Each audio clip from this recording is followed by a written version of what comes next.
Nerd could rise up. It could get elevated. Nerd could rise up. It could get elevated. I don't have the first part of this song because we played till 3 a.m. last night. I didn't think of it. And then I did it to us this morning. So this is all you all get. Marvel zombies, zombies. Heh, heh, heh, heh. Nerky, nerky, nerky. Oh. I wasn't ready for that part. Yeah, I wasn't either. Welcome to Every Man's Guide to Nerddom, where we are 230 to 40-something-year-olds who talk about pretty much whatever we want. I'm Chris. And I'm Kyle. And you guys can also find us playing some fun indie horror games on Saturday nights on the Twitches. You can find Chris under Guyver Unit 1, GUYVERUNT01 on Twitch. And then me as Kasig, K_SIG, also on the Twitch. Much Hang out easier with to us. spell. We had a good time last night. We had a great time last night. We had a good run. Played a new game called Forewarned after I unbroke it. I had some issues at the beginning of the stream. At the beginning of the game, I got pissed. You did I get was so pissed. mad. I haven't heard you get that mad in a long time. I was tired. It had been a long day, just trying to get it going. I literally drove an hour and a half back, and I walked through the door, fired up the computer, kicked on my stream starting soon scene, and just went right at it. So I was tired, and then it's like, why will this not work? But once we got it working, that was a really fun game. It was a fun game. Mm-hmm. We found us a good one in that one, I think. I think that'll have some good replay value. I think it will too. Once it looks like there's going to be a lot of stuff to do. Mm-hmm. And the problem is we were on amateur. Oh, shit. Really? Yeah. Mm-hmm. Well, if you guys aren't in a Discord, join the Discord. There's going to be some clips from us playing that. And with the zombie theme, we've got Back for Blood coming up in a few weeks that we're going to be playing. Yep, which we know Chris loves him some Left 4 Dead, and Back for Blood is the successor. So yep, I will be giddy, and we had a good time playing that too. I think. Yeah. Hopefully the bugs will work out. Playing it. It looked good. It played well. They've had some more time to tweak a few things, I'm sure. So we'll. At the point that they're still doing updates for Left 4 Dead 2. Oh, they're still pushing out updates and content. Yeah, like 8 years later. You know, it's got replay value. This will be good. So, and speaking of zombies, what are we talking about today? We're talking about Marvel Zombies, which is the latest What If episode. It's just literally called What If Zombies, and this is based off of the comic of the same name. Which, flash fact, the comic was actually written by one Mr. Robert Kirkman. Mm-hmm. Robert Kirkman, who also did, you guys probably know, everyone knows, Invincible, and that wasn't the one I was going to say first. I knew where you were going with that. Yeah. Okay, what's the other one, sir? Walking Dead. Walking Dead. I used to be a huge fan of. I kind of fell off. Well, after about season 3, I kind of just went, woo. I got fatigued. I did too. Fatigued. And I have one of the compendiums, I think up to issue 100 or 110 or something like that. You got the same one I did, the real big, thick one? Mm-hmm. Yeah. I got compendium 1 and 2. I think 1 goes through 50 and 2 goes through 100. Something like that. That's the thing. Great reads. Oh, they're great reads. Like, that's the thing with Robert Kirkman, too. No one is safe. He's known to kill off main characters in a heartbeat. Didn't HBO have a shot at getting that originally and they passed on it? Yep. And they're kicking themselves. Such a different show. Yeah. A lot more gory. Can you imagine the Negan scenes? Yes. Like, if it was HBO, he would have been like skull fucking them. Yeah. Yeah, there was so much stuff that gets cut out, and then so much of the language. Mm-hmm. And like Negan got, kneecapped on AMC because he he couldn't go full Negan. Like the lines that he read out in the comics were just great. I Like, agree. probably one of my favorite bad guys of all time. Like you can't help but like him. Yeah. 'Cause he's funny. He's a likable, it's like Magneto. Can't Yeah. help but like him. You understand. He's a bad guy, but he's not bad guy. Not bad guy. Actually, he's But a very bad guy. he's a terrible guy. But that's the whole thing with Marvel Zombies. It's why are we going on this, like, you know, going off track like we normally do? It's because it's Marvel Zombies is written almost the exact same way, kind of drawn the same style. Yeah. It's a great read. If you all haven't read it, it's a great read. And it's actually for free right now Really? in the Kindle store if you have Amazon. Oh, I'm going to get on that. Remind me after the show. Yeah, they have a couple. I mean, they've gone through like Zombies 2, 3. The latest one, Resurrection, just came out. I actually had to order that one. Is Kirkman still helping with that, or did he just kick it off and go on? No, he just kicked it off. If I remember right, I might be wrong, but I'm almost positive he only did the first one. So, but it's, as you can imagine, what it's about is a future where the whole world has been taken over by zombies. The zombie apocalypse in Zombie in the, apocalypse. Marvel Universe. And we'll go over some of this during the episode, but you didn't describe what we're doing. Oh, okay. So if you guys have never listened before, what we're doing, we call these nerkies. They originally started off as, they're supposed to be like nerd quickies where we do like one of the little quick 10-15 minute reviews of episodes of new content as they come out. This actually kind of turned into a long format. If you haven't watched the source material yet and you do not want to be spoiled, go back and watch it and come back and listen to us or watch us, whether you're listening or you're on YouTube. But we tend to take things and we break them down scene by scene. We look at things. We're rewatching it together in Disney Plus group watch as we're recording. A lot of times we'll catch stuff that we didn't catch in our first one or two or however many viewings we had before we actually got into it. We're busy and old. And so we'll have another screen pulled up. So if you're watching on YouTube, you'll see us kind of looking off a lot because we got it pulled up on our second screens. I like to go out and I'll pull stuff from like Screen Rant and other places for some of the Easter eggs that we don't catch. I'll try to give them the proper attribution. Yep. We both do that, and that's where we get stuff. And that's a lot for the stuff we don't know. Yeah. And so this isn't a quick review. You guys buckle up, favorite beverage and kick back and let's talk about some Marvel Zombies. Woo! Woo! So we start off again, of course, with, going through the Watcher talking, space reality. He's just talking about, the multiverse. Yeah. That's kind of what we come to the conclusion. This is setting up so much multiverse stuff. I think 100%. It's establishing the rules of how the multiverse is going to work. Which I think is really kind of cool. And then if you notice on this one, all the broken shards of reality are all from the earlier first 4 episodes. Yep. Which I thought was awesome. So I like how they do this stuff. Okay, so if they're doing that, then I wonder if for the final episode, if they're going to do something to pull a lot of things together. Like, they could maybe not make all these be one thing, but something that makes it all kind of semi-cohesive to launch into, Doctor Strange or Eternals or something. Launch into something. Because I don't see them just doing these as their one-offs. You know what I mean? Like, there's going to be some purpose to it.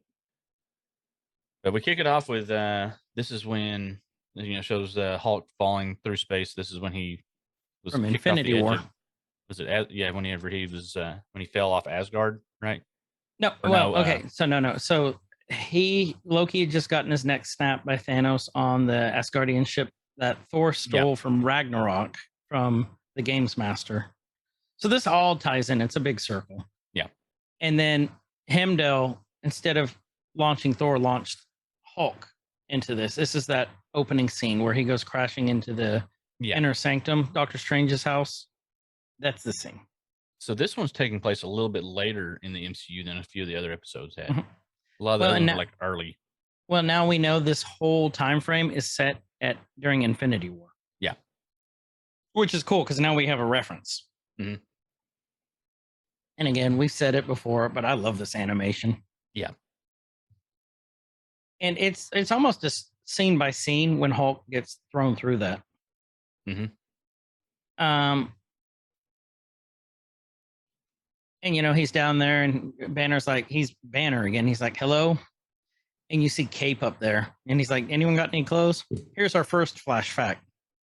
The clothes he found, because if you remember the first time, he was knocked out and Wong and Strange found him. Mhm. Do you recognize what he's wearing? He's got a sorcerer's outfit on. Yep. Same ones that I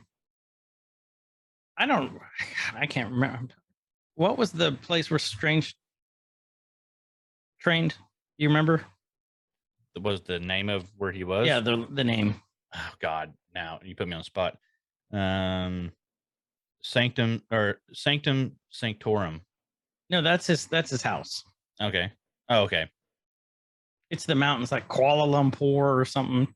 I forget what it was. Kamartaj. Kamartaj, that's right. Okay. Thanks, sir. Mhm. So it's the same stuff he wore there. And he walks out and the streets are deserted. And if you remember in Infinity War, they were packed because it was New York. Mhm. And he goes, am I too late?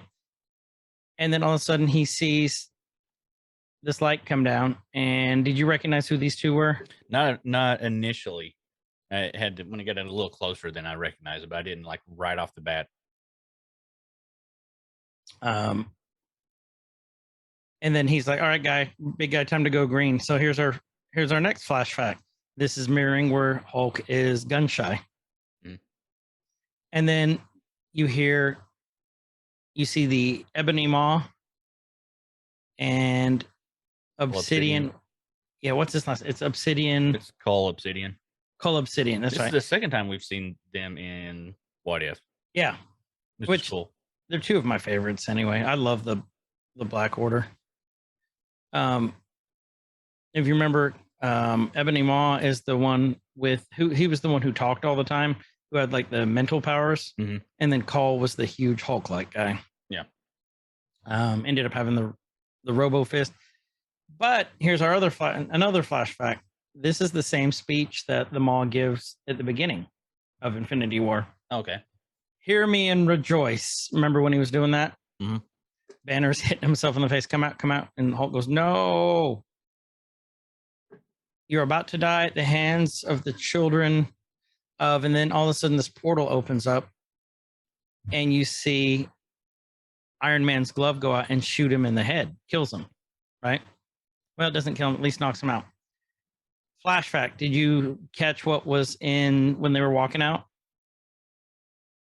Did I catch who was there? Did you catch the music? No. Is the Avengers theme. Oh, nice.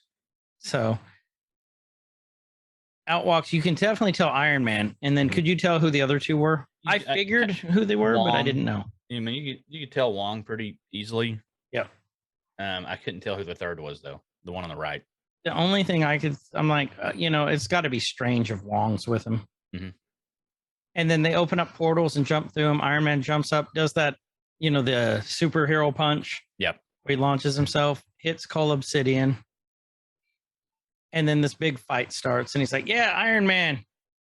And then you see the whips and everything. Then all of a sudden, I don't know if you caught that. You saw Iron Man on there biting him. Yeah. And he's like, Bruce is like, what's going on? That sort of seems like overkill. And you see Cole's hand go up and then go down. Tony slowly gets up from the smoke, and then his face is pretty much gone. And he growls. He's a zombie. Mm-hmm. Iron Zombie, and then Strange Zombie, and then Wong Zombie versus the right zombie. God dang it, you beat me to it. Wait, but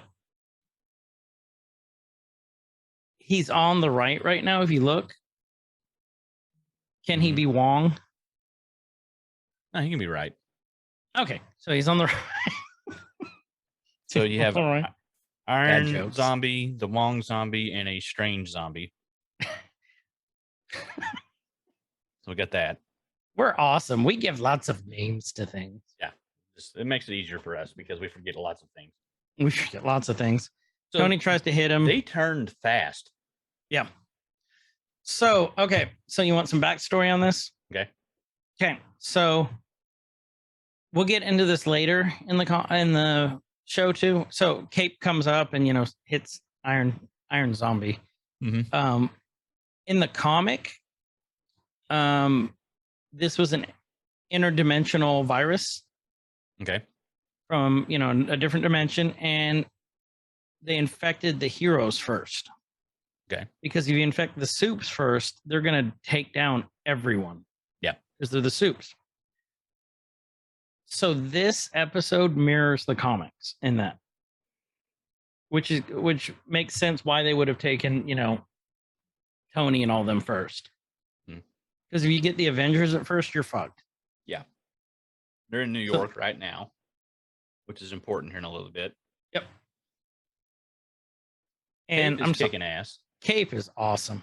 Cape became a great character in this episode. Like, Cape was everything. Uh-huh. He stops Zombie Wong. Zombie Wong gets his head chopped off by a portal. And you look, and the Maw has turned already. Like, they turn, like Kyle was saying, really, really quick. Well, here's kind of a cool thing, too. So the portal decapitating him. Yep. Was Wong did that to Cull Obsidian's forearm, right? Oh, he did, didn't he? In Infinity War. Yeah. And if you look, let's go back here. After his head gets lopped off, you get a good look at Cull Obsidian. He's missing a forearm. Really? Oh, did they eat it? Oh, he did. Remember? Yeah. Remember when he had it up in the smoke? Oh, yeah. So they chopped it off there. Yep. Okay, and if you look, here's another flash fact. The way that they have Bruce, that's the exact same way that the Maw had Strange on the ship. Well, they got him in a full T-pose, and there's some imagery. I remember Justin talking about this in one of the episodes that we did over something. I can't remember, but when you see this is used a lot. That T-pose, the Christian cross, the Christian cross, the Christ pose when they're up, is a lot of times used, for foreshadowing on somebody that's going to do something super heroic later or be the savior. Oh yeah. And he's like, "Oh no, they're walking towards him." Well, they're not even walking; it's shambling, I guess.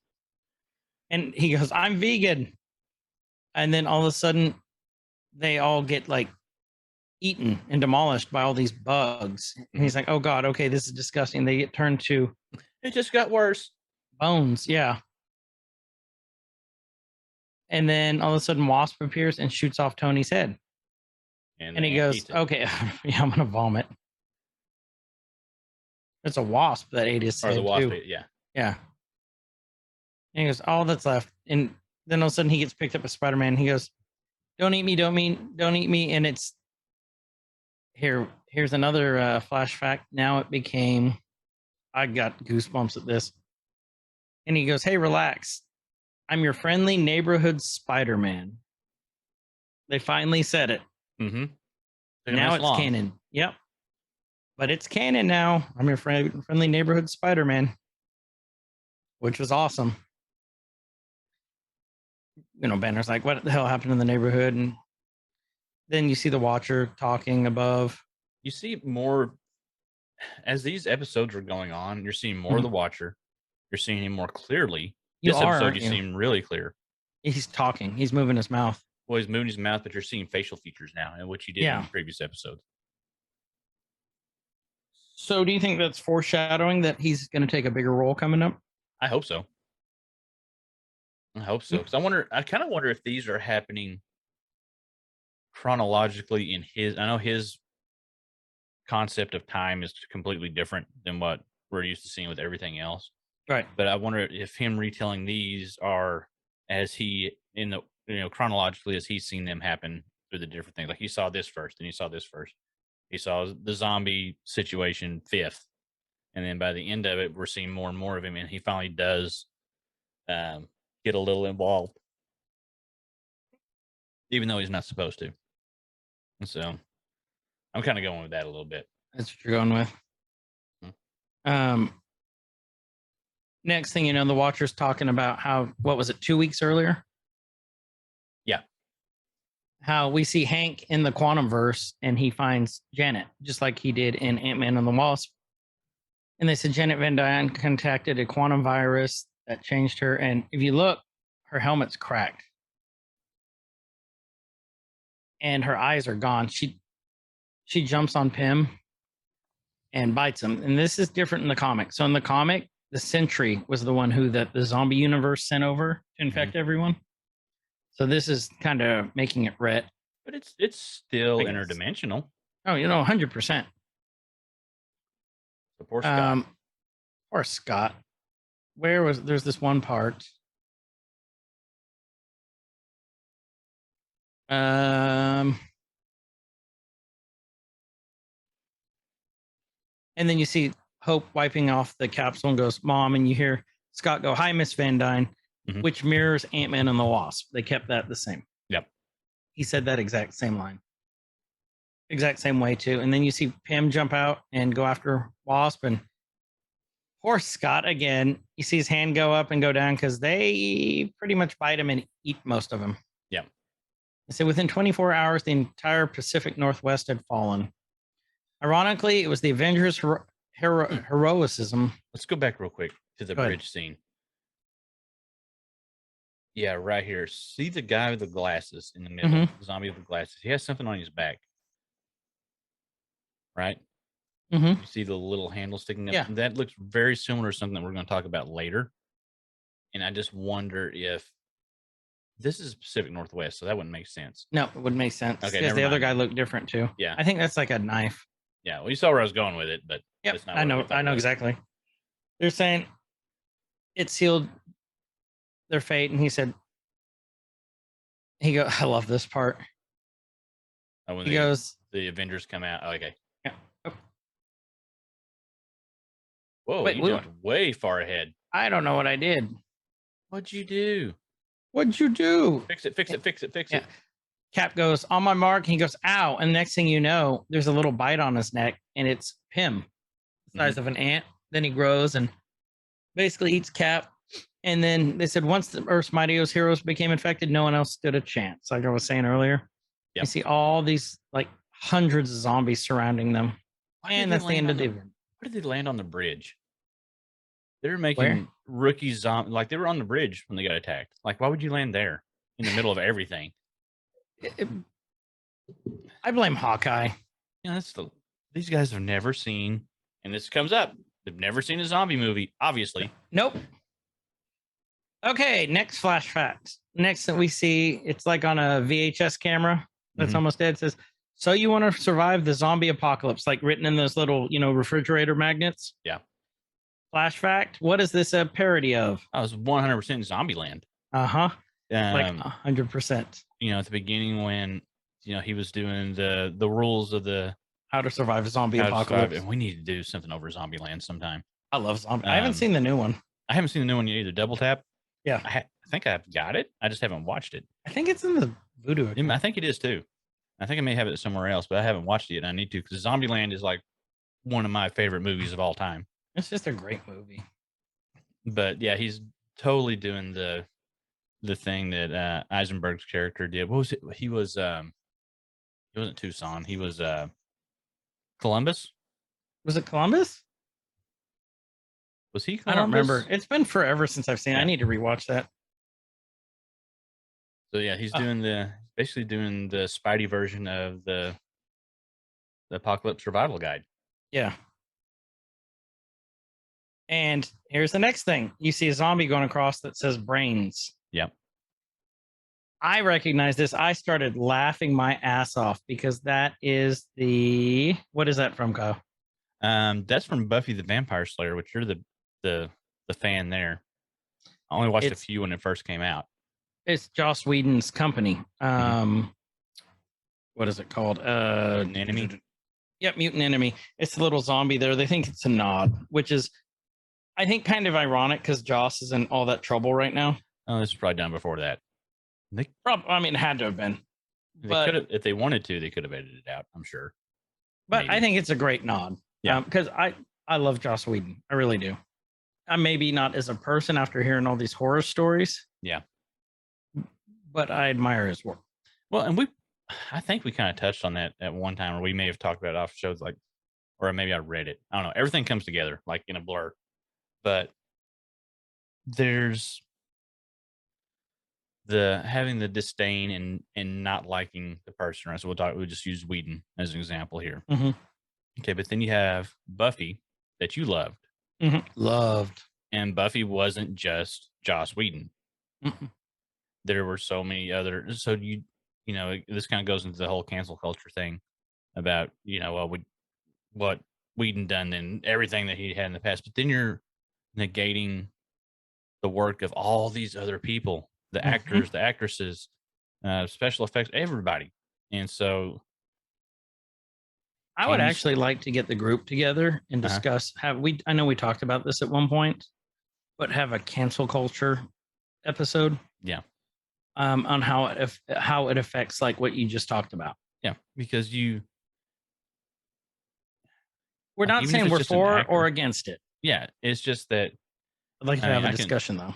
yeah, that, you know, maybe he gets blacklisted, doesn't do anything else down the road, but you can't, I think, if it's something that you enjoyed before, you didn't enjoy it just because of Whedon. Nope. You know, the Sarah whole Michelle Gellar was greater David than the sum of the Boreanaz. parts. Yep. So I think you should still be able to enjoy that guilt free. I agree. And you guys may disagree with what we think. That's completely fine. That's your opinion. This is our opinion. I personally think sometimes we take cancel culture way too far, and that's just, it's not about that anymore. Now it's a knee-jerk reaction. Yeah. But like I said, I'd love to get the boys together and discuss that. Yeah. That might not be a good one when we do the beer tasting episode. Now let's just roll it all in together. It's like, We'll get you're drunk beautiful. and we'll talk I cancel cancel culture, you. politics, and pandemic, and it'll be great. And no pants. Yeah, and we won't wear pants while we're doing it. And we'll record it all for you all. So yeah, so we'll go from there. Okay. And now you have Peter. He's still talking about New York, home of the Mets, the Chrysler Building, those ladies from Sex and the City, and now the zombie apocalypse. Like, I love this part. So Sex and the City now occurs in the MCU. Yep, it's canon. I'm not single. I'm saving myself. What does it say? I'm saving myself for Thor. For Thor, and it's happy. I love Happy. how they drew him here. I know. And how they have his facial expression, everything. Happy, It's- never actually happy Hogan.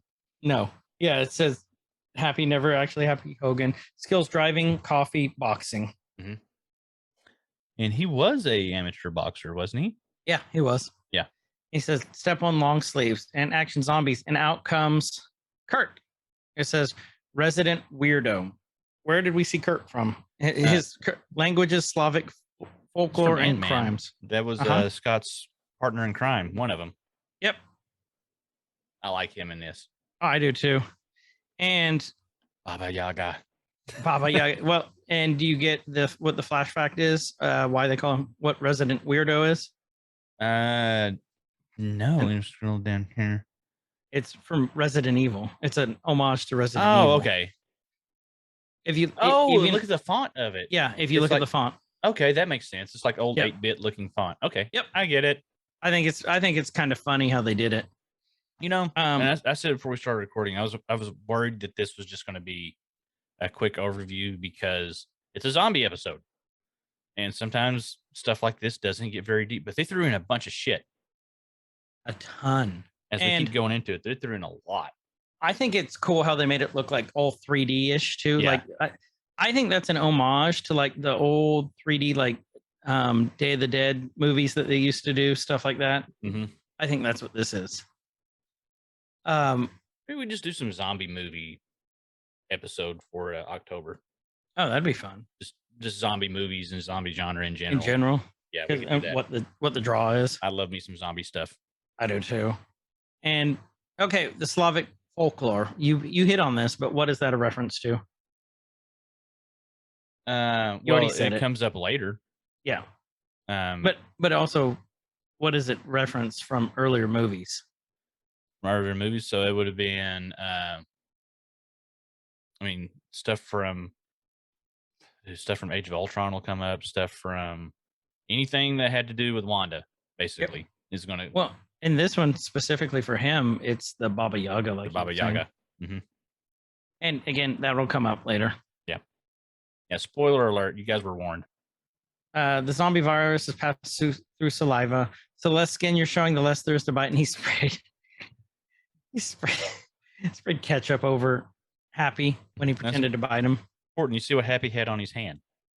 Yep. What was it? That was the glove from Civil War. Tony's glove from Civil War. The Iron Man glove. Mm-hmm. And which hand was it on? Left. Important later. Oh yeah, it is. Isn't For it? oopsies. So next thing you know, we see it's a shower curtain. Kurt's wearing the ex-con. Yep. Isn't that cool? Yeah. Which was Scott's company Mm-hmm. in Ant-Man. And we see step 2 hygiene. Zombies are attracted to the smell of human flesh, and it looks like a shower with the round curtain, and it looks suspiciously like Captain America stuff. Well, I mean, in the middle, there's the shields on there. There's a shield on that shower curtain. Oh, there is, isn't there? Yeah, in the bottom portion. So you think this is officially licensed Captain America merchandise? I think we should possibly get one. I want one now. I kind of want one now. Yeah. So Does when it you're come with a washing bucket? washing your taint, you're washing with the red, white, and blue. Mm-hmm. Yeah, I'm doing this for America. Wash your Bucky. Like, what are you doing? I'm in here washing my Bucky. Why? Well, I got soap in my eye, so I can only do it with one hand. Yeah. Trying to wake up the Winter Soldier. Come on, Buck. Come on. No, that's 20 minutes long. Oh yeah. Then you need a nap. Nah. Well, then you have to go into cryo sleep for about 70 minutes. Whatever. I know what I'm doing. I can get that done quick. Kyle knows what Kyle likes.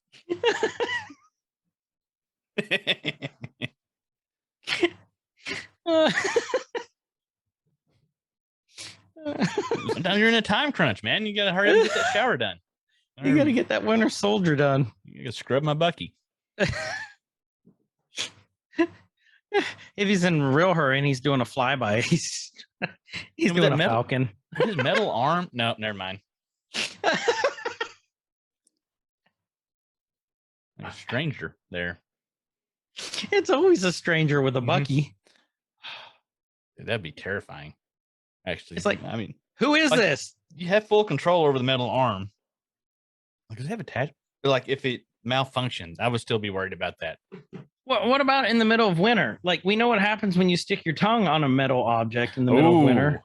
Like, do you think he has to stick it like on a stove or something to warm it up? Just like laying it, got like an old potbelly stove laying around. It's just got his arm sitting over there. He's like, hold on, because it comes I'll off. be done here in a minute. Yeah.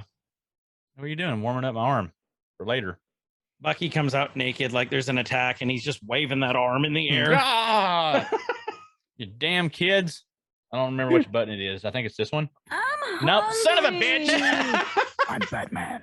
There it is. No, let's go with the I'm hungry. Mm-mm. I'm Batman. Now we know what Kyle does when he's done. Mm-hmm. I'm hungry. I'm Batman. Yep. Game over, man. Go take a nap. Game over, man. That's a sound clip we need for Spooky Saturday. Game over, man. Game over. And back to the shower. Oh, yeah. Step 2, hygiene. Zombies are attracted to the smell of human flesh. So the less pheromones you give yeah, up. Yep. The better. Like he says, you're never more vulnerable than when you're in your birthday suit and he slides the curtain open and sneak attack and tries to attack Bucky, who's in there taking a shower. Yep.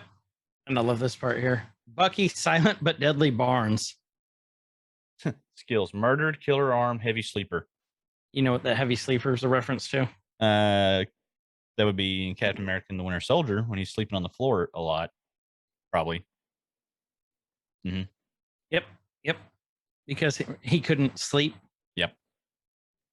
Or no, he could sleep. It was just on the floor, not if it was too quiet. Yeah. No. he couldn't sleep because he was worried about attacks and shit. And then towards the end, he was able to sleep in a bed and sleep good. Yeah. When he was getting with Sam's sister. Yeah. He's like, you think he detaches the arm and go, you ready? Let's go. Oh yeah. Oh, Bucky. God, don't ever do that again.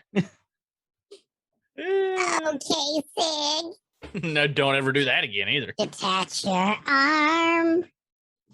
Oh, shit. This is why we can't have nice things. This is why we can't have nice things or nice conversations. Bucky grabs him by the neck. And he's like, your robot arm is waterproof. How handy. He goes, you know, all I have to do is squeeze, right? He's like, okay, easy, killer. How about we skip the shower and grab the body spray? And he's like, no, it throws him. Next, we see Sharon. I thought it was interesting they brought Sharon into the mix, and she was one of the ones who survived. The blonde Or Bond. Sharon, what? Blonde Bond. Why did they call her Blonde Bond? What's that reference to? It's kind of a little thing to Daniel Craig and 007 early 2000s. He was the blonde Bond. Like, Yep. Bond was And- always dark-headed before with Connery And they hated Brosnan. it for it. Yeah. He was much, much hated. So I think that's kind of a parallel with this because Sharon isn't well liked now. I used to love Sharon, but I don't like her as the power broker. I don't like her. I don't like her. I don't like Sharon, but now I don't like her. But skill I like spycraft not first liking aid. her though. Yeah.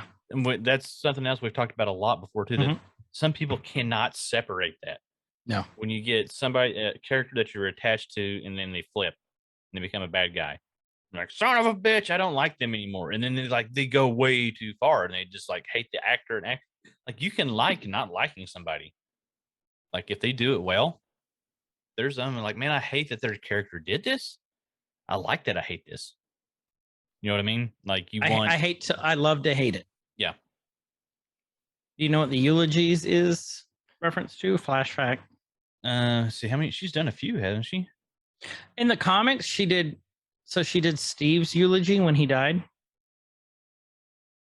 When he got shot by a bullet, which started or at the end of Civil War. I But like what in the Screen MCU. Rant says here about that. You know, harks back to Captain America: Civil War, where Sharon spoke eloquently at Peggy Carter's funeral in tribute to her late aunt, before promptly making out with Peggy's ex.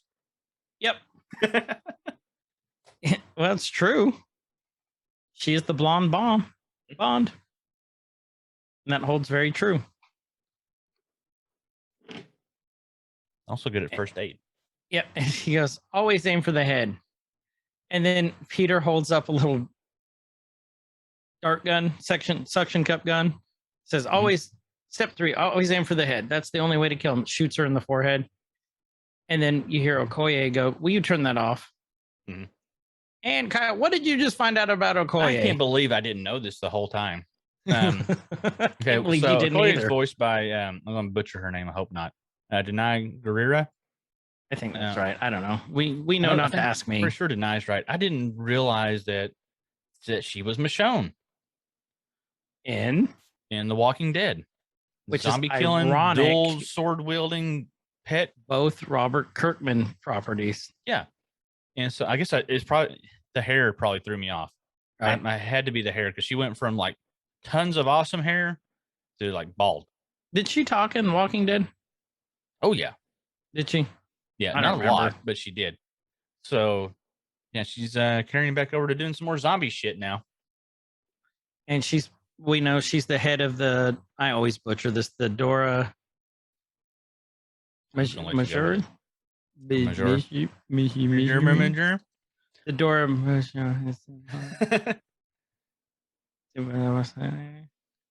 I always butcher it. We know that. And he said, Peter said, I was just showing Dr. Banner the orientation video. Mhm. And Or she Malaj. says it there, Malaj. Mhm. And she said, you took a hell of a time to visit the States, General. And she said, my king went missing with the Avengers weeks ago. After the first time since the outbreak, we might have hope. And something came over the wires. I thought this part was cool. They show where they are. They're on cable cars attached by by Peter's webbing, which I don't know how they do that. That's kind of a thing that I'm wondering, because in the comics, Peter's webbing breaks down over time. Maybe he just goes out and Not gives it a forever. fresh coat, once or Like twice. Peter, every It's only couple been a couple hours. weeks. So Yeah, but it breaks down after a couple hours. well, maybe he does it in shifts. Like he's got it where He I can don't know, he's only out there sleep just- forever 2 hours. That's the sound it's going to make when he's doing it. When he gets his Peter tingle. Mhm. The next thing you know, did you notice what that glove was? Now go back. Which love? That's holding the device. Here, look.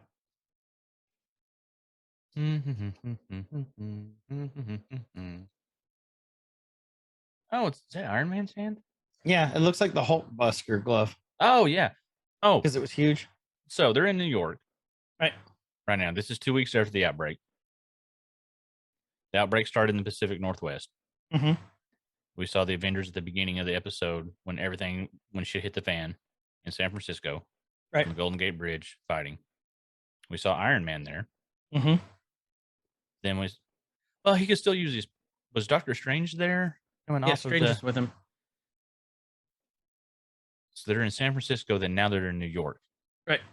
as zombies. How did they Because get they there? got ported by Strange. Okay, I'll take it. Remember, because he opened up the thing to the desert and then the Antarctic and all that Mhm. other stuff with This their is- strange holes. Oh, through the strange holes, yeah. This is cool when they open up and so they're looking at they got a encoded message. Is that what they said? They call this from another survivor camp claiming that they had found the cure. And everything that we're looking at here, I mean, it's Stark Tech stuff, but it's all flippy flopped, right? Because we're reading the mirror image. Right. You've got like a wave signature thing. You've got whatever the hell that is on the left, like a screwy DNA Something. helix. knows? Well, up at the top left, there's actually looks like a DNA helix.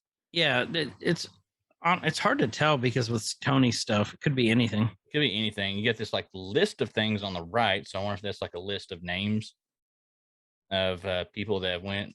Let's see, MT or NT4. Make that out on the right. And then there's some folders. Looks like maybe they've got Windows Media Player in the middle. Doing some like LimeWire Windows shit. Media Player in the middle. But then like in the middle, right in front of Pope's face, in front of Wasp's Right. face, it's flip flop. And if you look at it, you have to flip it around to see it. It'll tell you that this was all Mephisto. Through the entire Fuck thing. off. Did you see me leaning in to look? Yep. Ah, damn it.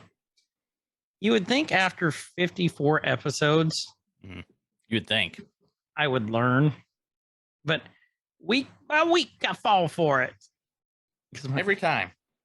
looking, I'm like, well, it's his location, but I don't see where he's going with this because Yeah, it's Mephisto. it's my fast. Piss off.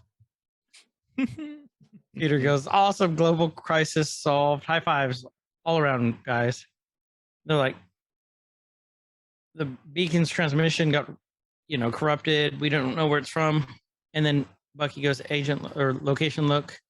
Familiar, Agent Carter. It's Camp Lehigh in New Jersey. Shield's first base of operations. Why else is that relevant? There's a lot of serum action going on there. Mm-hmm. Super serum. Super serum. That's where Captain America did. That's where he did his original training. Yep. And then you hear Happy go, just when you think things couldn't get any worse, we're going to New Jersey. Oh, Happy. Then I love this part. Next thing you know, Happy's driving them in this van. Mhm. And zombie freaking apocalypse, and I'm still driving. She said, what's the problem? I thought you were an Uber driver. No, I'm a personal chauffeur. There's a difference. And then you see this giant zombie. I go, holy shit. Happy got hit you. something. Yeah. And it's the Ant-Mobile. Scott's little Mm-hmm. from Ant-Man. Or Ant-Man and the Wasp, actually. So, and the zombie explodes like everyone Grand Central. They get out. And they're trying to hotwire a train. Is what's happening. These are the survivors. Yeah. And Peter goes, splitting up. Do you guys not have horror movies in Wakanda? Fact, this is not the first or last time Peter's going to reference movies, his love of movies. So I'm glad they keep this canon. And you hear the boom goes the dynamite. That was a solid burn on all of us. I love him. The rest of us stay here and guard the perimeter. And Happy gets the glove up. He cocks his arm. Happy looks like the most cartoon character out of all of them, though. He really does. Yeah. And they're like, the engine isn't starting. Hope goes down to Wasp's size to try and jump start it. And next thing you know, we see Bucky and Okoye walking, and we see this shadow on the windows. What did it look like? Oh, it was I knew right when I saw it, it was Falcon. I mean, it was a very distinct shadow. And we say, we see Banner going, something's, this isn't working. No, it's Kurt. He goes, we need something to give us a push. He goes, perhaps summon your inner green demon. He goes, no, he's on sabbatical. Any other questions? Not unless someone happens to have a giant slingshot. And then Peter goes, I got an idea. Scares the shit out of him. Mm-hmm. He webs it. And this is a very, very comic move. Yeah. Too. To start to pulling it. Basically, he's building up tension on the front of the train with the with his webbing to get it going. And then you see Sharon love this part. And Happy walking through the terminal, and all these bats come flying out. And so Happy's got the iron power glove. That's what I'm gonna go with. And he's just like shooting at the bats. He's blam, blam, blam. And every time he does it, he's blam. Sharon's like, were you saying blam? He's like, was I? And then he gets shot with an arrow. Yep. And gets pulled back. And Sharon goes, Happy. And he gets pulled back. And he turns around and goes, blam, blam, blam, blam, blam, blam. And it's dark. And you hear, blam again. One last blam. And we hear, man down, we lost Happy. And Peter goes, what? No, not Happy. She goes, I think it was. She gets shot by an arrow. Mm-hmm. And then out comes Hawkeye. She goes, it's Hawkeye. Zombie Hawkeye. So all the Avengers all the zombie Avengers made it to New York. Yep. And then Zombie Happy. Sam breaks through. Yeah, the Zombie Happy is still going blam, blam, blam. Sam comes up. Here comes Happy. He's shooting at Sharon. Not very well. Okoye jumps on Sam. Does this amazing flip. Mm-hmm. We said this before. This is something great that they can do. They can do things more. Is convincingly the word we want to use for it being animated. Yep. Because sometimes CGI and special effects, especially CGI stuff can make things a little less believable. I really wish they would use more practical effects still to this day. Yeah. But I guess it's easier with CGI. But with it being animated, it's there. And they can make some shit look really cool. Mm-hmm. And it works. You're not like, oh, yep, that was CGI. It's just all animated. Absolutely. Tell me if you see a good shot that will make a good cover for our faces. Right there. Okay. Oh, that's a sweet shot, isn't it? Yep. That might not be with their faces, but who cares, huh? Mm-hmm. Oh, we need multiple faces, huh? Yeah. Okay, we'll grab that one. We'll find something. But that's still a sweet shot. Okay. But keep going. I'll be right back. You see Falcon swoop down on Bucky. Bucky fights back and shoots him. It cuts back over to Happy, still with a power glove on his left hand. Important. About to blast Sharon. She says, I'm sorry, Happy. She reaches up, grabs his power glove blaster hand, spins it around, and he shoots himself in the face. She says, blam. Then we cut back to, seeing Hawkeye, and now this whole horde of zombies starting to make their way towards Sharon. Holy shit. You have, you okay? No. What? Okay, so the girls are putting up, I guess they went and got the oldest. Yeah. I went to the kitchen, saw him, like, cool. Oh, you went and got the oldest. Cool, she's spending the night with a friend. Mm-hmm. I come back to the room because I thought I heard something, right? Mm-hmm. There's a face fucking staring in the front door window on the side. You know how there's a side? Yeah. They're putting up fall decorations. They put the scarecrow that's there. It's a happy looking stare, but I turn the corner and it's right there staring. Scared the did you hear me yell? Yeah, I heard you go, holy shit. Yes. I can't. You know, do you need a moment? I You need okay? a moment. Keep going because I need a moment because So I can't. we see Zombie Falcon hovering over Bucky. That's a great and- picture. Oh, you want to go back? You want to pause that one? Yeah. All right, hold on. Do you want to get cut in half or do you want it to be me? Ooh, I don't care. I'll let you pick. Let's see. We got to get it like right there. No, I need her face in view. I have her face in view on mine, but you control Okay, it let me do. because there is a point where her face is in view. There it is. There it is. Okay, so I'm like a second and a half ahead of you somehow. I don't know how that happened. Okay. Or are you doing it where I get split in half and it's like half a face, half a face? Nah, that might be too hard to do. Okay. But I do like the one in the background, the one in the front. Mhm. Okay, good. Sukoye split Falcon in half. Which was awesome. Does that show you how strong she is? Yeah, she's got a super sharp blade. Vibranium. This line. So Falcon gets cut in half. She's standing over Bucky and she says, you know, that was your friend. Sorry about that. And then Bucky's line, I should be sad, but I'm not. Which I love. Was just great. And that was a good, you know, I think another good Falcon Winter Soldier kind of reference thing because they haven't got all buddy at this point like they did in Falcon Winter Soldier. So there wasn't. I think it's showing that he thinks that he should be sad for some reason, like he knows. Yeah, but yeah, that's just a great line. So they say, you know, let's go. They go to try to help out the rest of the crew. You see a arrow being drawn back. Now this right here. Okay, here it is. So the arrow gets drawn back from Zombie Hawkeye shoot at Sharon.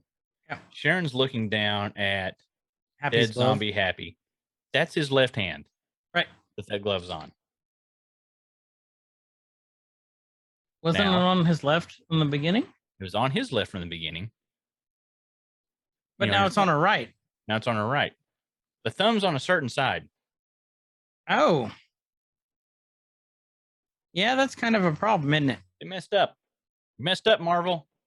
Unless it's the extremis armor, the nanotech, and it can just recalibrate. I doubt it. Nope. They messed up. I did mess up. So we got Peter's- Peter pulling the train. Peter And pulling. Cape Sansum. Mhm. We had a Peter pull. There's a couple of things that the Wasp does early on in this episode, but it's zombie movie logic. I'm just going to tell myself it's this zombie movie logic. Because she called in the bugs to wipe them out early on. Here she shrinks down and she is just kicking so much zombie ass in a very short amount of time when she gets little. Right. But later they make it more I don't know. You know where I'm going with that because I know where you're going. Yeah. We'll I know talk about exactly that where you're later, going with that. that's important. She shrunk down. She did all the other things. She was able to wipe out hordes of zombies really fast. But they get in the train. The train gets going. They crash through the terminal and they're making their way out. So you see them leave Grand Central Station. They're out in the open. They're making their way downtown. Now this was something I really wanted to talk about. Okay. You see they're back on the train. They're talking, and you see Peter, you know, full Spider-Man outfit minus his mask, and he's wearing cape. Yep. We know the two of the big movies coming up with multiverse stuff. Mm-hmm. Yes. Spider-Man. Doctor Strange and involving Spider-Man. Mm-hmm. And the next Spider-Man movie heavily involves Doctor Strange. And so this little thing right here, You think it's setting it up? I think it may be setting up for something. Spider Strange. There was something about him wearing the cape I'd come across. I don't know if I can find it again Spider now. Strange. Young teenage Peter Mhm. gets a Peter tingle, and so he grabs Bucky's arm while it's off. Yeah, he just starts just, you know, taking Spider in Strange. all the zombies or all the Avengers. Shit, can't even think now. Wait, Bucky left his arm off. I'll be back. I'll be back. Spider Strange. Mm-hmm. So yeah, I think there's going to be so many little things in these episodes that once the movies start really rolling out again, which they are now. Do you think they're actually going to pull from these? Yeah, I do. I think they're going to pull. There's going to be little nods. It may not be like this happened in the movies because this happened in What If. Right. It may not be a direct correlation, but it may be like, oh, they hinted at it. Like they, like something like this. There may be something in the news, so it'll be cool to see. So Hope tells maybe you'll grow into it. But he says, I'm sorry, we should have stayed together. So they're talking it out. The nod to Peter. Have you never watched a zombie movie? Mm-hmm.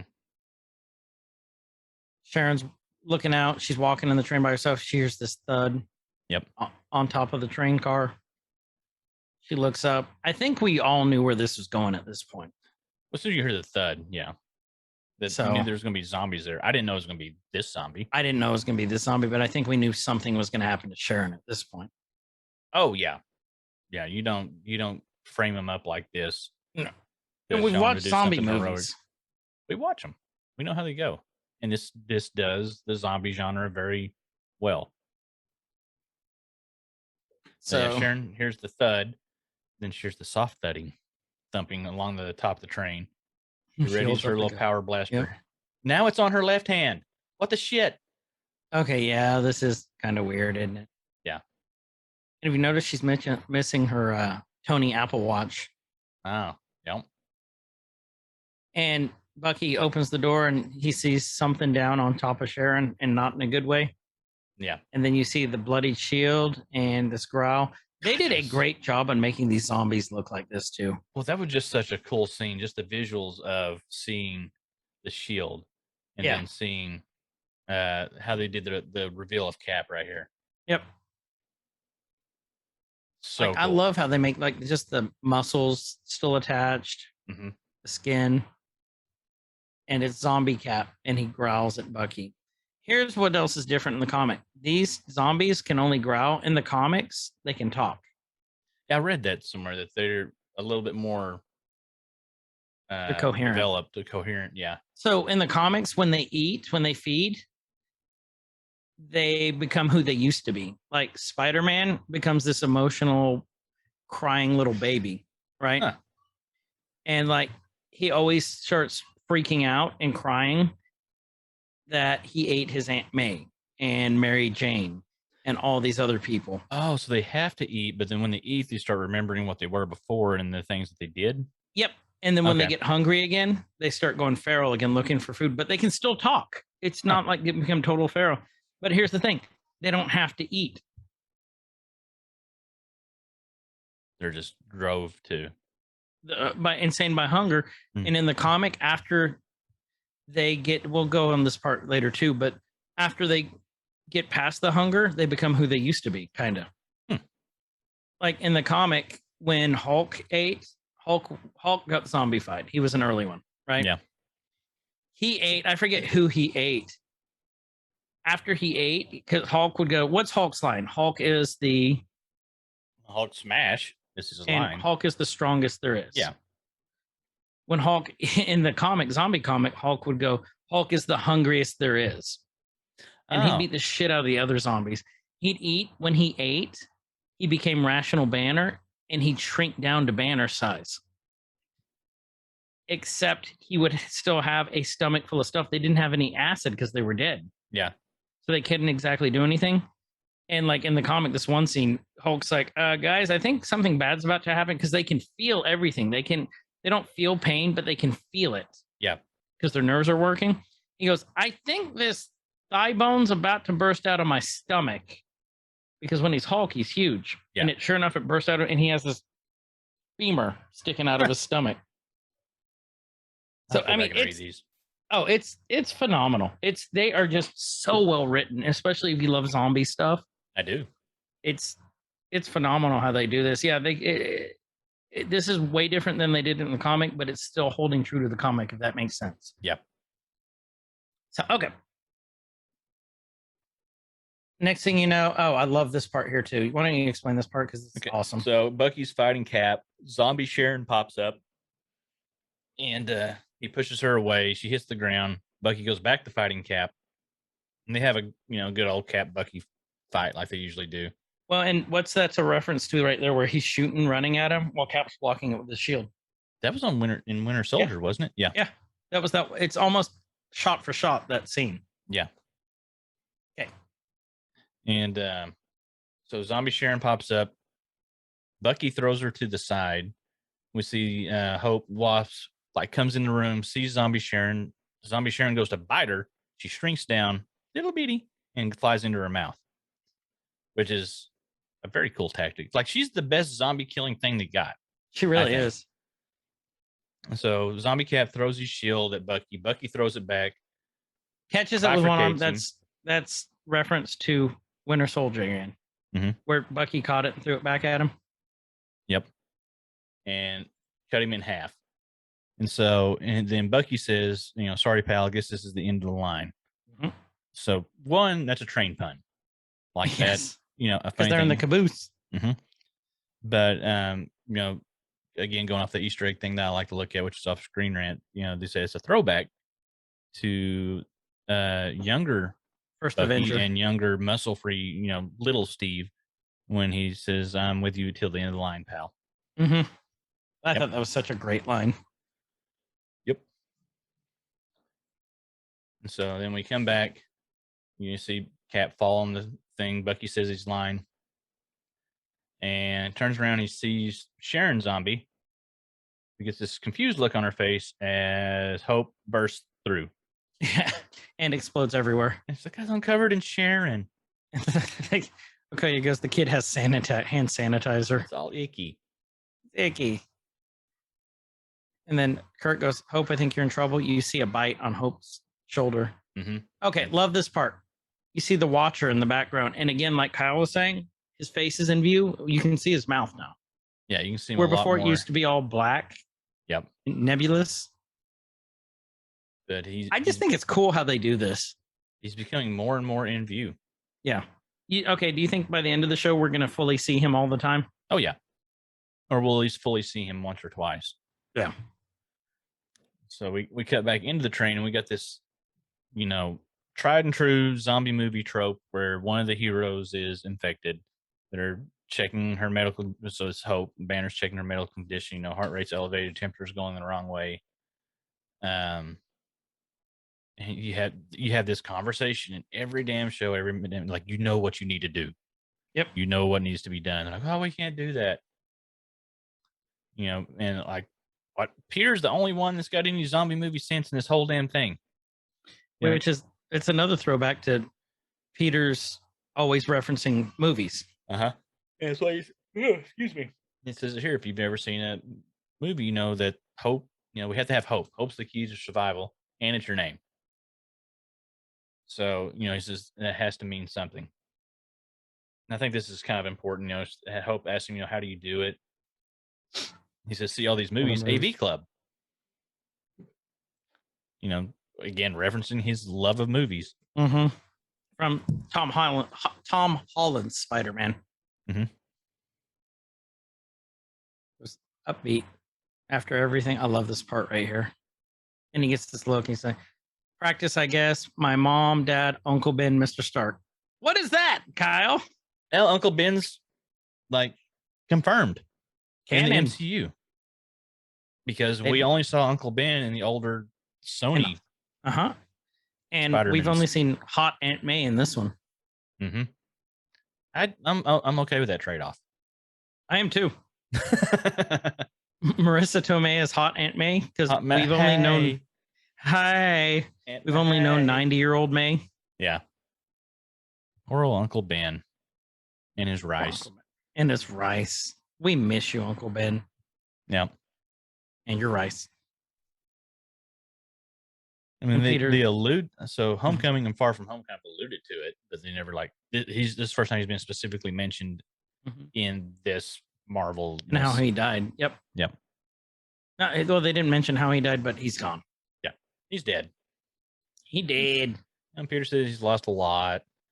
So, as Aunt May says, or used to say, if we don't keep smiling when they can't, they might as well just be gone too.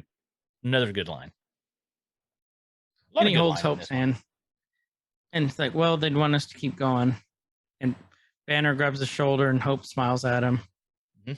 I was reading something disturbing that like someone goes, not only disturbing, it's like Peter's a teenage boy. He was hitting on Hope. It's like, no, they're like one of like possibly 10 people left in the world. Yeah. And he's a young, scared boy. I don't think he was hitting on her. I don't think he was it either. I think they were having a moment where they were showing compassion. Yeah. Also, she's There's a probably going to moment. die. Yeah. Because, Yeah. So Kurt comes in and goes, the train has run out of fuel. I love Kurt. I really do. Uh-huh. And like, how far away from Camp Lee are we? On the bright side, we're close. And Hope goes, not the bright side. We have to walk through that. He points, and it is would you call this the killing field? I would think so. Hundreds of zombies just standing around staring at the train. Bucky goes, well, it looks like our draft cards got pulled. He's like, but you can make it over them. And he goes, no, Hope. She's like, listen to me. We all know time's up, okay? And if I have to go, I might as well go out fixing the mess I started. What were you talking about earlier about the hero doing a last heroic thing? Oh, yeah. That was from the T-pose. Yeah. The Christ but not pose just that, but you alluded to this too. Well, like when they get bit. Oh yeah, when they get bit, they always want to do they're always going to do the one last hurrah. They're going to either be the bait to lure the zombies away, or they're going to do something that needs to be done, but they're going kamikaze. Right. They always go kamikaze. Suicide mission. But you're going to die anyway, so it's, might as well. Yeah. I get this had to be done so she could transport them. But we saw multiple instances earlier in the episode where she could like kill a whole bunch of zombies in a very, very, very, very, very short amount of time. Mm-hmm. Calling in, the plague of bugs and just wiping them out. Like, why didn't you do that again? Well, and you could have cleared a path with that. You could have. Well, and you didn't mention that she went giant. Oh yeah, she just now went giant. Yeah, she went giant through here. That's how she's getting them through, holding the rest of the heroes in her hands. Yeah. So this is an homage to Scott going to Giant Man. Now she's Giant Woman. Giant Whoa Man. Whoa Man.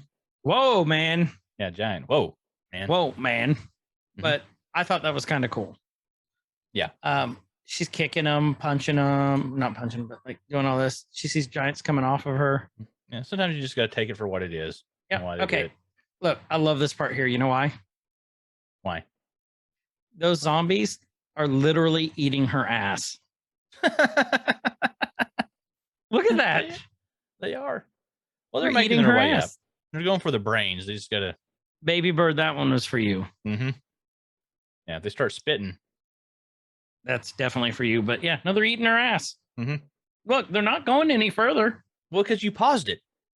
No, they're not going any further. They're just eating ass right there. They're just straight up eating giant wasp ass. Mm-mm. Oh shit. She sets them down over the fence. And then what did you notice about this part here?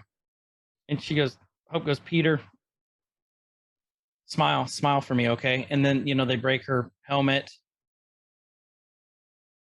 Is that Kevin Smith? I kind of was thinking the same thing. That's a very Kevin Smith looking zombie. Like pre-heart attack Kevin Smith. Mm-hmm. And then Hope lies down, she's Kevin Smith. Dead. Yeah. But if you noticed I didn't even notice this part until it was mentioned in here either. After she dropped him off on the fence and they're just standing there watching her die. Yeah. Did you notice anything weird about this? Is sundown? Yeah, no, until Bucky said that part. What did he say? Oh, that the zombies weren't coming through? Yeah. No, I didn't even notice that. I was so entranced by this death scene. If they're not climbing the fence. Okay, are sure we coming up on there. the moment, the possible cameo? No, that's at the very end. Okay. So yeah, but they're saying, they're not crawling or they're not climbing the fence. And he's like, they don't have to. There's a hole in the fence, and they're just something's keeping these zombies at bay at the perimeter. There's a perimeter keeping something from entering this location, keeping the zombies from entering it. Almost like a dome force field that would keep people out from entering. Like maybe a city. Very similar to that.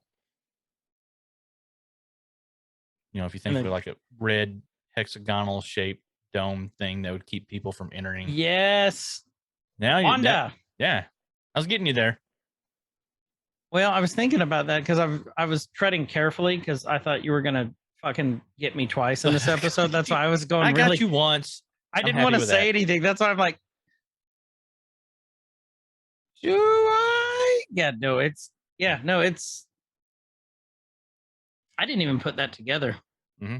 Well, this, and we'll talk about it here in a second, but this starts mirroring another Marvel TV show soon. That's up for 24 Emmys and won 6 last night. Mm-hmm. Isn't that nuts? It is. It won 6. So damn good show. Yeah, it is. When you saw Mandalorian won like 6 too. I haven't even looked at the count yet. I didn't know. They like both have like 26 and 24 or 23, and it wasn't last night, but it was just like the start or the pre or something. I think it's tonight. Okay, I probably won't watch it. I might just to see who's because we'll probably be playing that game tonight. Yeah, we're going to do some streaming later.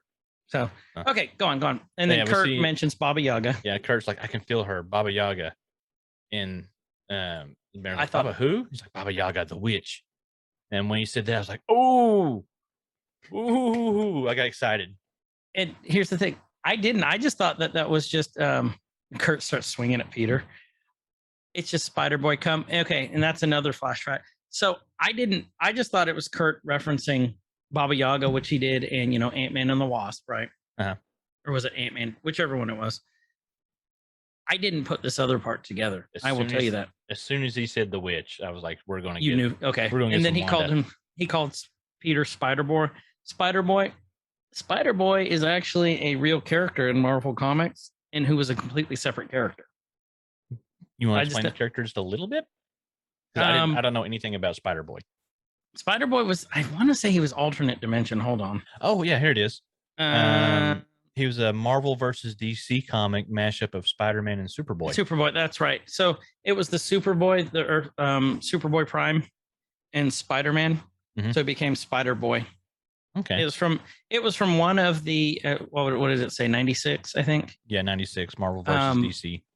There's been multiple Marvel versus DCs, but that's where you also got like Batclaw, which was the Batman Wolverine mashup, which he looked off. If you've never seen that, Google that. Batclaw? I'll look that up. I think it was Batclaw. It's one of the coolest ones that they've done. Yeah, it was one of the coolest looking pictures that they did. I think it was balls, Batclaw. He looks cool. Did you find it? Yeah. What'd you find it? Or Wolverine? I just looked up Batclaw comic. Was he huge? No. He just looks huge. He just looks huge. God, but yeah, he was really cool. It was one of the coolest characters that they've ever done. Or Darkclaw? Or it's Darkclaw. There we go. Yeah, it was Darkclaw. I thought it was Batclaw. That was Darkclaw. He looks cool. And then there was another incarnation of Darkclaw, where he was actually a vampire too. Really? Yeah. That one was God, he looks nuts. awesome. Did you find that one I was talking about? Yeah, I found a picture of a panel where he's fighting the Joker, but the Joker looks all like cybernetic. Yep. Look up Darkclaw Vampire. Okay. Darkclaw Vampire. Okay, also looks cool. Ooh. Yeah. Isn't that sweet? That is cool. So nice. Then I think like Eclipso crossed with like Elektra, and I can't remember all of them. That was pretty cool. Okay. So next thing you know, we see Visions behind him with what in his forehead? thoughts and hope for the future of mankind. Or the Mind Stone. Oh yeah, he's got that. He's also Because got you that. remember this is during Infinity War. Mhm. And he's like, you know, how did you stop from getting your face eaten? He's like, one of the benefits of being an android. He leads him down there. And you find out that the signal came from Vision. Yep. And Vision has a breakthrough. And he says that the Mind Stone keeps them safe. The virus affects their minds. Yep. And he's isolated it. This And you hear story. this, ta-da, see for yourself. Yep. So he's found a way to cure it. And it's Scott. It's Scott. Scott's head in a jar. Mhm. Flash fact. This is different from the comics. In the comics, it was Janet's head in the jar. Janet Van Dyne, Hank Pym's wife, Yeah. the original Wasp, who was in the jar. They can do that because she was the one that brought the thing over. Mm-hmm. I mean, I guess they could have, but you know, they got Scott. Scott's They funnier. did. Scott's way funnier in this, but I'll explain more on this once we get to another part because this all ties together. Okay. Scott goes, I know I've lost weight. And I love Scott. Thank you for noticing, but don't worry, I won't let it go to my head. And they all look at him. He says, sorry, I tend to process traumatic events with dad jokes. Drives Hank crazy. Well, it drove Hank crazy. He's like, Oh, man. oh Hank. Hey, Tula, don't cry. You'll fog up your jar. I like that. I did And too. it's still Rudd doing the voice, so that's Yep. great. They got most of the cast back for this. I think the only one that I didn't notice that looked different would have been Peter Parker. Tom Holland. Was voiced by Hudson Thames, who doesn't look like I don't see anything else that he'd done. But that's who they got for Peter Parker. And so they said, you know, so can you reverse engineer this virus? He's like, you know, what we have here is not, the humans don't have the capability, the technology right now. And Okoye goes, not in Wakanda, you bitch. Yeah, It remains the last human sanctuary on Earth. So we know Wakanda hasn't fallen. Yeah. Bucky goes, I'll canvas the base. You know, he's got Cap's shield. He's like, Vision goes, Sergeant Barnes, you will not find what you were looking for. Bucky's kicking down doors. Bucky just totally didn't even hear him. Like, was Yep. not paying attention at all. And next thing you know, he goes into this room. And you go, according to the security logs, we see Banner. We're not the first to respond to Vision signal. More survivors? Well, where are they? Peter's asking. And Vision Peter's just kind of obviously optimistic. I would not have been optimistic. No, When I wouldn't have either. But if I'd heard those words uttered, I'm like, oh shit, something's bad happened. Something bad has happened. Uh-huh. And then I did notice this the first time when Bucky's in that room, the door he kicked down. Did you notice this part? The pile of clothes? Yeah, I didn't notice that. No, I didn't either. The first or the second time I watched this. Yeah, there's a whole pile of clothes Oh. laying there, like a lot of clothes. And it looks like a bra, Yeah, there's some pants. pants, like there's everything. The flying nun's hat. Yep. And then Bucky looks, and then this figure rises, and Bucky just starts firing. And what do we see, Kyle? The witch. She's a witch. She's a witch. Burn her. Burn But her. it's, Shoot her it's brain. Wanda. So Mhm. this, why don't you go back to what you were referencing earlier now? How it all comes into play. Oh, how the Hex force for the Mhm. yeah. So this is we may have to go a little bit more. Let's go a little bit further into it, and Okay. then we will. So, and then you hear this stop, you will anger her, this voice. And I'm like, what? Mhm. What is this voice you speak of? Bucky opens this curtain and you see it's T'Challa, Mhm. which is Chadwick's last performance, Mhm. which is just, I got super sad. Like I said, you guys have heard this during, especially the State of the Nerd. His death hit me harder than I think anything because he's basically my age when he died. Yeah. I'm a little bit younger, but it's tough. Mhm. It just makes you sad. Kyle's like 20, so he doesn't care. Shit. Now, I read that this part is similar but varies from the comic a little bit. You probably Yep. know the difference. Yep. So I'll let you explain that. So okay, you see T'Challa there, and he's what is he? What's the first thing you notice on this? He's missing a leg from the knee down.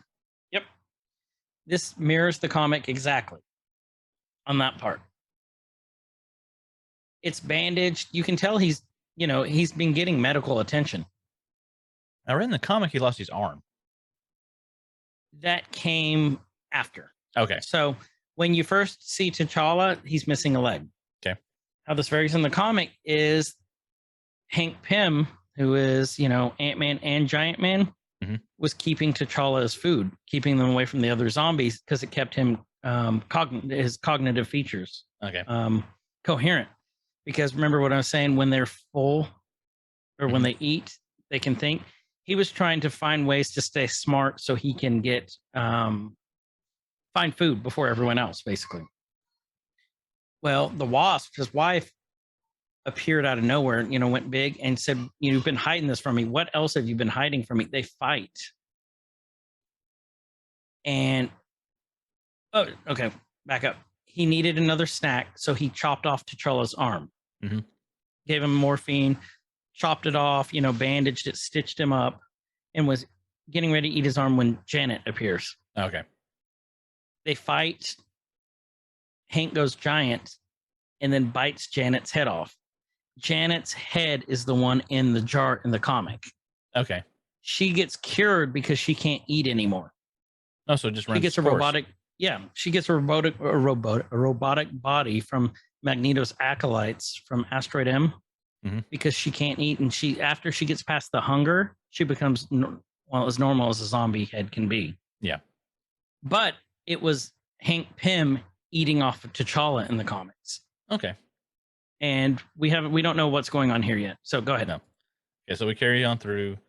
Bucky's like, "Is it really you who did this to you?" And Shaw says, "We don't have much time. We have to run like now." And they cut to him carrying him out. You see Wanda looking through the glass that he had just shot. There's a crack in the glass, and it gets bigger, and she's pissed. We cut back to the little HQ room, and then they're asking Vision, "What the hell is this place?" T'Challa's explaining everything that Vision picked me up in San Francisco. He's been keeping him alive to feed to his zombie bride, is what Bucky says. And Vision also goes, "I really wish you guys wouldn't have found this place," and started floating in the air, going back and floating in the air like he's fighting, getting ready for a fight. Yeah, he's getting ready for it. I like Scott's line, "Hey, goth chick, I knew it. I was picking up vibes," talking about Wanda. And, Vision's like, "Her name is Wanda. And while your anger is predictable, I can assure you my actions, though unsavory, were nevertheless born of logic." And so Scott's eyes light up for a second. And he's like, "Oh, okay." I'm like, "Well, in Vision's defense," and he's like, "No, I've got nothing." And so Peter's questioning Vision now. He's like, "Okay, I don't get it. You found the cure. You cured the talking head, but why not Wanda?" And Vision tells him that her powers are too strong. She resisted the treatment. The only course of action to contain her and her hunger is to contain her and her hunger, which is not really the only course of action he could have taken. And Okoye asked him the other things, like, "Why didn't you eliminate her?" And he said, "I couldn't." And you can see now he floats down from the ceiling. He was up, he was on defense, he was ready to go, and then it's like it hit him that, like, "Oh, I fucked up. I kept her alive. I couldn't kill her." And he knows that he screwed up. Banner's telling him, "You lured innocent people to their deaths all in the name of love." Scott says, "Love sucks." And Vision's processing. He says he can't fathom what he has done. And Okoye says, "Well, you should have no trouble submitting to human justice." And she goes to stab him in the face, and she freezes. And I'm guessing, I don't know if that was him stopping her, if that was Wanda stopping her. I think it was Wanda stopping her. I think it was Wanda. Yeah. And Vision says, "You've awakened her. She hasn't eaten in days." And poor Kurt, he happens to be right there at the door. And let's go back. I'm going to go to the scene of this door because you can see it. No, maybe it wasn't Wanda. It's because Okoye has such control, she stopped it when she heard the noise. I thought she was getting ready to stab him. So Kurt gets nervous and he turns and he looks at this door. You can see it like something bad's about to happen. And the shape of the door got me. Like originally, what I thought was X-Men. I don't know why. Oh yeah, because I can see it like it looks like the old X-Men movies. The old X-Men movie, the glow is like. I know what you're talking about. There's a certain visual aesthetic that you see, you know, especially when you're thinking Yep. about the older movies Mhm. and the way that they did lighting with things, especially like explosions, is one thing. Gunshots and the gun sounds is one thing that always comes back. The way the characters talk, and then the way they do anything illuminated with a glow like this. And illumination. So the ring, the edge of it when it was lit up like that. Oh, that is so very. It just it gave me X-Men vibes. Then you see I it can start see to that. go and it gets brighter and it bursts open. And then as soon as it comes through, then like, oh no, never mind. That has to be Mephisto because it's red coming through the door. Oh, yeah, I had to get you twice. Fucking got me again. God damn it. I'm like, yeah, no, I agree with everything he's saying. He's going to say it's chaos magic because we know the chaos magic's red. Yeah. Nope. I like the visual of Wanda standing at the end of the hallway, though. All Cal just shambly. wiggles his little worm in front of me and I bite. Get a little nibble. Yeah, get a nibble. And so we see Wanda, and then we hear Kurt yell, Baba Yaga, and he gets sucked down the hallway, and then she just like, whoop, floats out. And she is probably the coolest looking zombie up to this point. I think she's probably the strongest zombie. Oh, yeah. Well, she's one of the strongest Characters there is, yeah. Anyway, arguably the strongest. And Scott's head's about to fall, and Cape saves him. He's like, great, I feel like I'm back at prom again. They're like, Vision, we need your help. Get us out of here. And Vision looks at Wanda, looks back, goes, Doctor, I believe you're right. Blasts a hole through there. the freaking Scott flying out with a cape, carrying him out. Go back and just watch that again. Look at his face. He's just smiling big. And what did he say? Oh, shit. I missed it. I was too busy laughing. Wingardium Leviosa. Yep. Scott's, remember his love of Harry Potter? Yep. I just thought that was hilarious. I started cracking up at that one. Okoye is caught by Wanda. She goes, my king, Wakanda forever. And then she gets pulled back and Vision's up and shoots a hole and sinks the whole barrack. Yep. Like, we haven't much time. There's a quad jet in the hangar. He's like, you're not coming. He goes, Vision goes, I must atone for what I've done, but I cannot bring myself to leave her, which is the whole Vision Wanda aesthetic. Yeah. Next thing you know, he starts pulling the Mind Stone out of his own head and screaming. If you look, it's the exact same. It mirrors the end of Infinity War. How Thanos pulled. Yeah. Yep. So at this point, yeah, it was okay. Now I can talk about what I was want to talk about way earlier. Okay, go ahead. That this really mirrors a lot of what happened in WandaVision. The roles are reversed though, because now Wanda was dead. Well, now Vision's dead too, but Wanda was dead, and it's Vision putting up this barrier around a location to keep everybody out because he's trying to keep her alive, regardless of the cost to humanity, which is what Wanda did. Oh, I see what you're saying. Yeah. Yes. And so there's a lot of things that parallel that with him using the Mind Stone to keep everything at bay, the way that she used chaos magic to build the dome around the town. I forgot the name of the town now. I can't remember now either. I can't think of it, but that's how Wanda rewrote reality for her needs. Oh, here it was. Yep, there it was. Go back. Go back because we're on different time things here. Like we got a little desync. For those of you who are watching or you want to see what we're talking about here, I think this is more than coincidence. I think this is an Easter egg. Yeah, I'm trying to catch it. Okay, 2344. Yep. If you look, this guy has what looks like two katanas, not on his back. They're in him. To get into that, whenever he pulled the Mind Stone out of his forehead, that stopped that took down the force that was keeping the zombies at bay. So now they're freely moving into the military base. They're moving into Lehigh, and we got a shot of zombies coming through the hole in the fence. And this is 2344. Yeah, at 2344 sees. Go and explain what you see.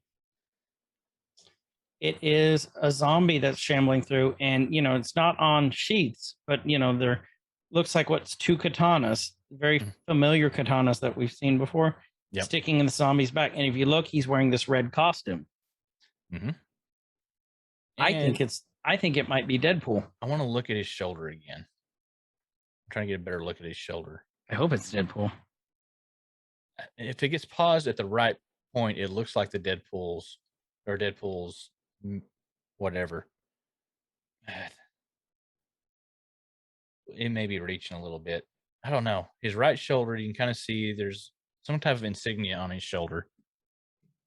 Let me scroll down here because we saw that. It looks different.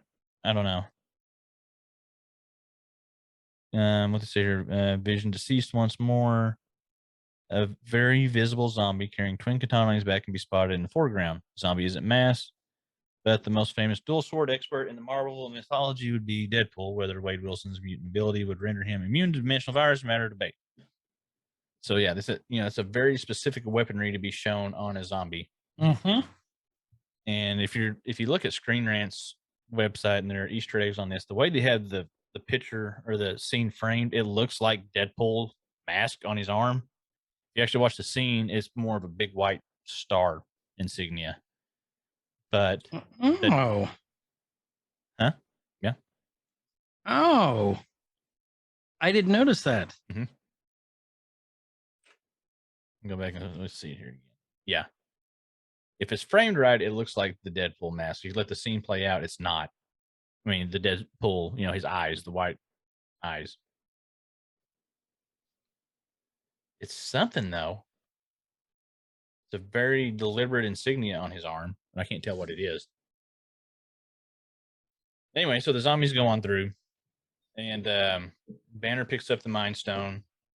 And we see all the rocks and stuff from the implosion pull up into a big grouping and burst forth. And then here's Wanda again, growling, angry.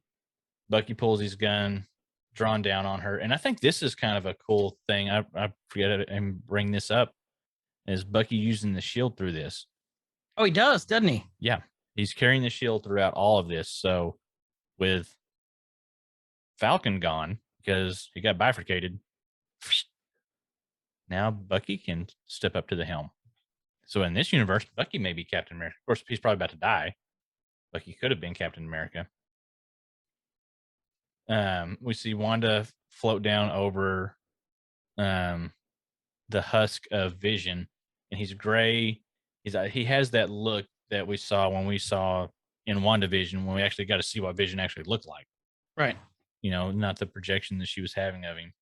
Bucky unloads a few rounds at her. She stops those like it's nothing, flings them back at him. And so then we have Peter, T'Challa, Kate, Scott, and Banner all heading into the hangar for the quadrijet. See Bucky get flung basically out of the military base by Wanda. And see Wanda fly down on Banner, and she goes to bite him on the arm, and he turns green just from his arm on down. So that saved him. He did a minor hulking, I guess you could say. Mm-hmm. He hulked a little. And he says, nice save, big guy. That kept him from getting bit, kept him from breaking the skin, and it was just a little Hulk. Mm-hmm. Just a little Hulk. And so, they're having trouble getting the quadjet started. Banner volunteers to buy him some time. Peter doesn't want him to. He's like, I've lost enough friends today. And then Banner hands him the Infinity Stone. And what does he tell him here? He says, so avenge us. Which is making him an Avenger, basically, and he needed to hear that. Mm-hmm. Because he referenced earlier that Tony offered to make him an Avenger. Yeah. And he turned him down. Which I just thought it was just kind of cool. You know what I mean? Mm-hmm. I don't know, I just thought that was cool. So they go to fly off. Banner goes into pulls all the zombies in. So another moment similar to what Hope did is, go in and try to almost sacrifice himself. But I guess in this one, Hulk is immune to getting bit as opposed to how it was in the comics. But I bet if Banner would have got bit, then you would have had the he would have been zombified. In a heartbeat. So we get a cool showdown. I wish we could have seen more of this fight. You see Wanda and Hulk go at it, and you see a little bit of them punching and fighting, but that's about it. Like that fight gets cut short as Scott, T'Challa, and Peter and Cape all fly out. But then you see this giant hulking figure. It's Hope as in her giant form, but now she's giant zombie form, grabbing hold of the quad jet as they try to leave. And Scott notices, that's Hope. T'Challa fires the thrusters and then leave. And I like this line where she threw like a zombie at him. You can just hear it like yelling as it's flying through the air, going towards the quad jet, just as it's flop, slaps into it. Peter tells him, tell Scott, I'm sorry she gave her life so, we could be saved or we could get the cure. And Scott says, that's twice she saved me. That's very Hope, which I think was a line he said in another, or maybe a nod to him when she saved him earlier before the zombie thing happened. When Ant-Man and the Wasp. Yeah, I can't remember what part it is though. I don't either. So now we see them flying off. They're going out over the ocean, heading towards Wakanda. Did you notice what this Quinjet, or what do they call it here? It's not a Quinjet. It's Quadjet. Quadjet. It's not our normal Quadjets either. It's not? Nope. Let me go up here. This is like because this was the early base for S.H.I.E.L.D. This is like one of the first gen Quadjets. That's why if you look at it, it's beat to shit. It's not your typical Quadjet that we saw in the later movies. Okay. Oh, it looks like it was only on the screen one time. Yep. So we only seen once before, to Captain Marvel. Flown by Carol Danvers and Monica Rambeau. Yeah, pretty cool, huh? Yeah. Okay, here's what I love this part here. Did you talk about this part yet? I haven't. I was saving it for you when what T'Challa says as they get close. Yes. Yep. I'll let you get this one. And here's the part where he goes. Oh yeah, talked about what Scott said. Yeah. They're flying. They're flying along. They're flying along. Mm-hmm. Peter's sleeping. He wakes up. Sleepy Peter. Sleepy Peter. Like, it's not good to have a sleepy Peter. T'Challa goes, ETA 20 minutes. We'll put another W on the board for the Avengers. There's Scott and the cape. Go ahead, high five. It's okay. I won't let Phil left out. T'Challa asks Peter, you okay? He's like, last year, Mr. Stark asked me to join the Avengers. Like, you went over this part. But I turned down, they're all gone. He's still there. In my culture, death is not the end. How powerful was that statement? Unbeknownst at the time. Unbeknownst at the time. Why do you think that was so powerful? Like, what was your opinion on this? This is one of the last lines that he ever gave before he passed away. He says, I'll go ahead and we'll go through the whole line here. In my culture, death is not the end. They are still with us as long as we do not forget them. How true is that? Like, how fucking powerful is that line right now? With this being his last role, one of his last lines. It's true. It's very good. Very good. It's super powerful. Here's something else that I thought that rings so true to me right now. He's like, good, the world could use, what do you say, a little light right now? Little heart. A little heart right now. I think that's way more true, rings true right now during this whole COVID bullshit than anything else. Because during this whole pandemic, we've seen the worst come out. And I think that this is, personally, I think this is like a commentary a little bit on the current state of the world. Yeah. And zombie movies usually are. Or zombie themed stuff. There's always an underlying social issue, I think, that in most of the good ones, some of them are just zombie movies for being zombie movies, but a lot of times they're an allegory for something else. Right. Or they're just so open that you can interpret it that way. Either way. Right. But But I agree with you on this one. that's great. You typically do. I'm a genius. Mm. Smart feller. Smart feller. Once we get to Wakanda, this is going to save the world. And next thing you know, they're flying off. And Watcher says, even in the darkest times, humans will give their all to save the planet. And you see, even if it might bring an end to the universe, and you see, God, this is such a scary part. Mhm. You see the barrier to Wakanda and all these zombies banging on the door or the barrier. And Kyle, who do we see? Thanos. We got zombie Thanos. Look at his arm. It's all ripped up. You can cut see up. through it. You see the bone. Mm-hmm.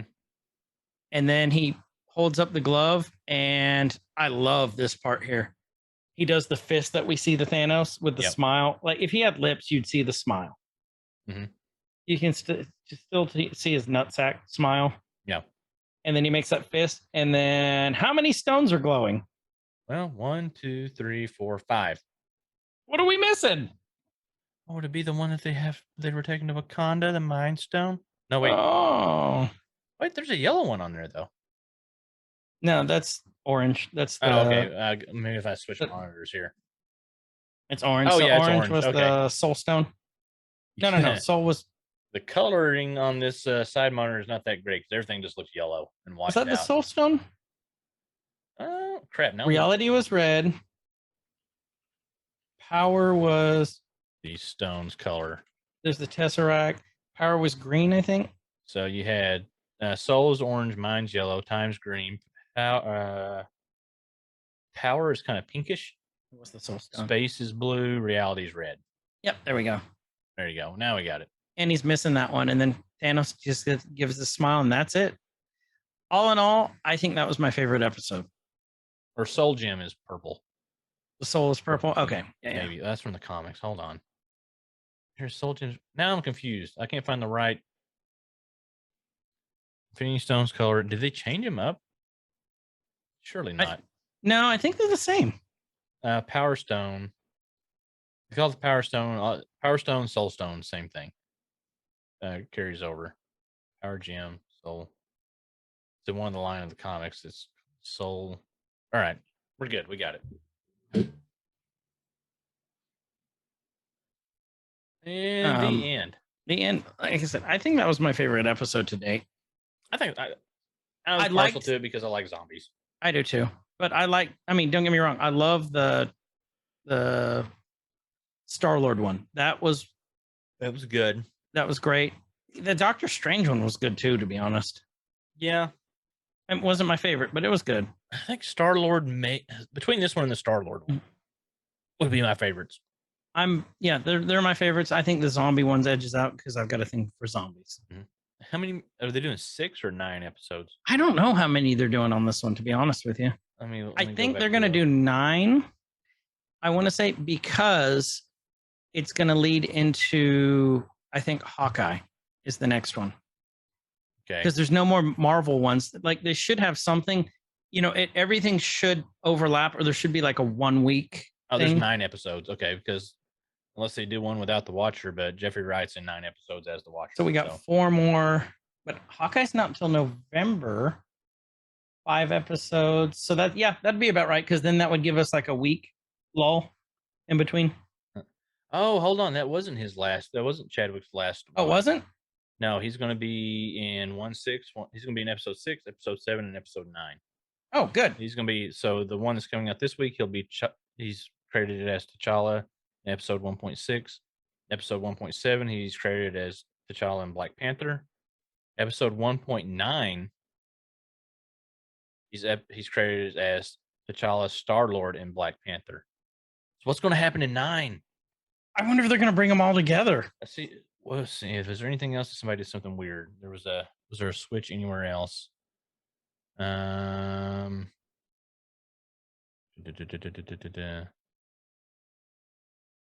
me look here, because now I'm wondering. Let's go to we got an idea here.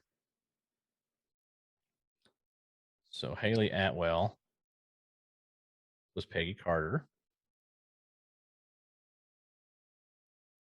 And episode 1.9, Captain Peggy Carter.